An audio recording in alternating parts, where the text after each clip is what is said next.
வெட்டலாமா bro? Bro எனக்கு சலூன்ல இருக்க மாதிரி ஃபீல் ஆகல ப்ரோ, ஏதோ ஒன்று மிஸ் ஆகுது. மிஸ் ஆகுதா? ஒரு நிமிஷம் இருங்க ப்ரோ, ஏசியை போட்டுறேன்.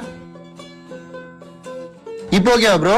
இல்ல ப்ரோ, இப்போ கூட ஏதோ ஒன்று மிஸ் ஆகுது ப்ரோ, சலூன்ல இருக்க மாதிரி ஃபீல் இல்லை எனக்கு. சரி வாங்க ஹேர் வாஷ் பண்ணுவோம். இப்போ ஓகேவா ப்ரோ? இல்ல ப்ரோ, எனக்கு இப்போ கூட சலூன்ல இருக்க மாதிரி ஃபீலே ஆகல, ஏதோ ஒன்று மிஸ் ஆகுது ப்ரோ. மிஸ் ஆகுதா? ஆ ஓ இருங்க ப்ரோ, சாங் போட மறந்துட்டேன். சரி சரி போடுங்க போடுங்க. இப்போ ஓகேவா ப்ரோ? இல்ல ப்ரோ, இப்போ கூட சலூன்ல இருக்க மாதிரி ஃபீல் ஆகல, ஏதோ ஒன்று மிஸ் ஆகுது ப்ரோ. மிஸ் ஆகுதா? ப்ரோ ஒரு நிமிஷம் இருங்க, வந்துடுறேன். டேய் கோபால், கீழே வாடா. எங்க மச்சான் போறோம்? உட்காரு சொல்றேன். எல்லாம் கரெக்டா இருக்கு. இப்பதான் ப்ரோ சலூன்ல இருக்க மாதிரி ஃபீல் ஆகுது, இப்ப வெட்டுங்க.